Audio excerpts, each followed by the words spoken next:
اللہ کا ایک مقرب بندہ ایک پہاڑ میں عبادت کرتا تھا، اور اس کے کھانے کا اہتمام اللہ عز و جل نے ایک انار کے درخت کے ذریعے کیا۔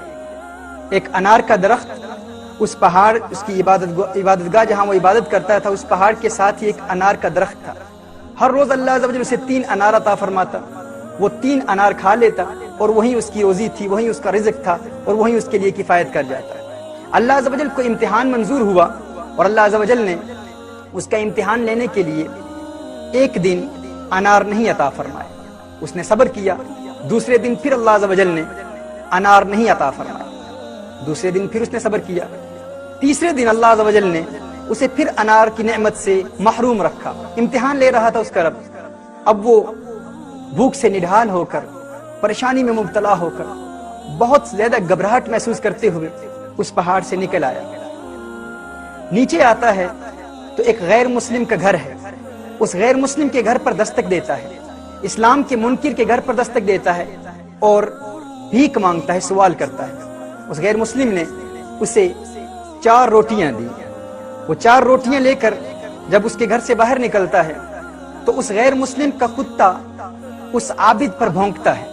وہ عابد اس کتے کو 1 روٹی دیتا ہے، پھر کتا بھونکتا ہے، پھر دوسری روٹی دیتا ہے، پھر کتا بھونکتا ہے، تیسری روٹی بھی دے دیتا ہے، پھر کتا بھونکتا ہے اور چوتھی روٹی بھی دے دیتا ہے، لیکن وہ کتا ابھی بھی بھونک رہا ہے۔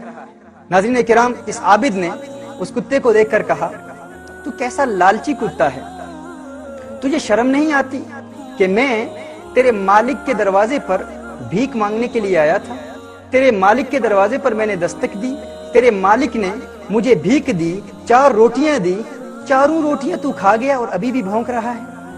ناظرین کرام، اس کتے نے جواب دیا، اس نے کہا، اللہ عز و جل نے اسے قوت گویائی عطا فرمائی، اور اس کتے نے کہا، ہاں میں بے شرم ہوں، لیکن تجھ سے زیادہ بے شرم نہیں ہوں، تجھ سے زیادہ بے شرم نہیں ہوں۔ وہ اس لیے کیونکہ وہ رب جو تجھے بغیر کسی مشقت کے، بغیر کسی محنت کے، تیرا مالک، تیرا کریم مولا جو تجھے بغیر کسی محنت و مشقت کے مدتوں سے کھلا رہا ہے، 3 روز تجھے تیرے رب نے انار نہیں دیے تو تو اپنے رب کے دشمن کے دروازے پر بھیک مانگنے کے لیے آ گیا ہے۔ میں تو بے شرم ہوں، لیکن تجھ سے بڑا بے شرم نہیں ہوں۔ اللہ اکبر۔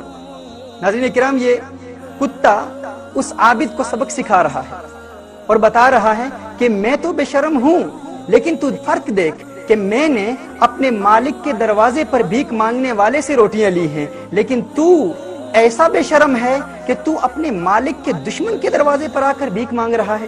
تیرا رب تجھے مدتوں سے کھلا رہا ہے، لیکن پھر بھی تو اس کے دشمن کے دروازے پر دستک دے رہا ہے۔ ناظرین کرام، یہ وہ سائنز ہیں، سگنلز ہیں، جن کے ذریعے اللہ عز و جل اپنے بندوں کو واپس اپنے راستے پر لاتا ہے۔